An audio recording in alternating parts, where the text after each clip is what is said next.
Hi, I'm Savannah. I'm a junior and I'm receiving a dual degree in visual communications and media arts. Visual communications is with the journalism school and it's more geared towards graphics and just a journalistic style of applying all visual mediums. And media arts, at least the classes I'm taking, a lot more geared towards filmmaking and the logistics, how to write a proposal, how to produce something, and all the ins and outs. So for me, it was really ideal for me to do both because going into school, I knew kind of what I wanted to do, but I haven't had the time to pinpoint it yet. And double majoring really has given me the opportunity to decide exactly what I want to do. So I've always been a very visual learner from a young age. I was diagnosed with dyslexia when I was 6 years old, so reading and writing were really difficult for me, so I always tended to gravitate towards photos and videos and graphics. And really, I started my first major projects in middle school, and I would make music videos with my friends, mostly to Kesha, kind of embarrassing, but definitely it helped me solidify what I wanted to do. Well, in high school, when I was applying for colleges, I knew I didn't want to go to school in Georgia because I didn't want a repeat of high school, but I still wanted to be close enough to home so that I can visit my family. So I applied to 3 schools, and USC was one of them, and I received in-state tuition at USC, so it really sealed the deal.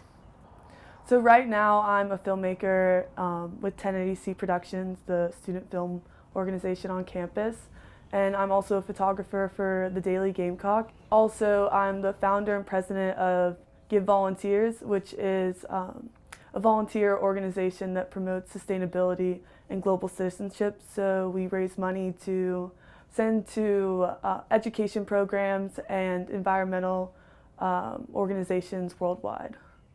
So freshman year, I worked on a few projects, and I was the only female on the crew, and I really didn't feel like my voice was being heard, so I started to do a few projects on my own, and it was a great learning experience because it really put myself out of my comfort zone and really taught me lessons that I still use today. So fast forward to junior year, I worked on a couple films for my documentary class, and 2 of them are actually featured in the student exhibition in the McMaster Art Gallery, and one of them, Pearl Friars, A Man with the Green Thumb, is being featured at Indie Grits, the film festival in Columbia. The Hincklosky Award is a $1,000 grant that a student receives when they're working on a social issue project, and so I applied because a friend really encouraged me to, because she thought it would be great for the Echo project, the documentary I'm working on. And so I applied and just gave a brief description about the project, the target audience, and a rough estimate of the budget, and I applied and I won the grant. The Hincklosky Award has enabled me to create a project that I'm really passionate about. This is the biggest project. The Echo project is the biggest project that I've done so far, so it really just gives me the confidence that I know this is a good idea, and also it just logistics, it makes the financial burden something to not stress about. The Echo Project is a documentary about the history and renovation of an abandoned movie theater. So in the 1960s, this movie theater in Clinton, South Carolina was segregated, so African Americans sat up top and Caucasians sat below, and once it closed down and it was abandoned, this man, John Howard, bought it and turned it into the Redneck Shop, which was a KKK supply store and gift shop and neo-Nazi convention center. So there's a lot of twisted, dark history in the theater and honestly in the town itself.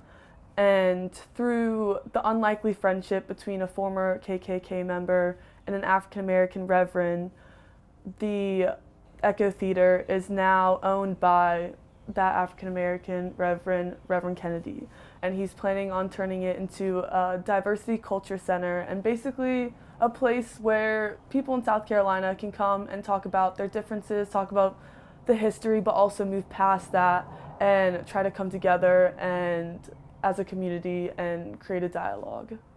So besides the ECHO project that I'm currently working on now, I am also about to work on a project in the northern hill tribes of Chiang Mai in Thailand, working with mahouts, which are traditional elephant owners, and working on a documentary about the elephant tourism industry from the Thai perspective. I don't have any plans for after school, but I have goals, and the biggest goal of mine is to one day work for National Geographic and be a documentary filmmaker.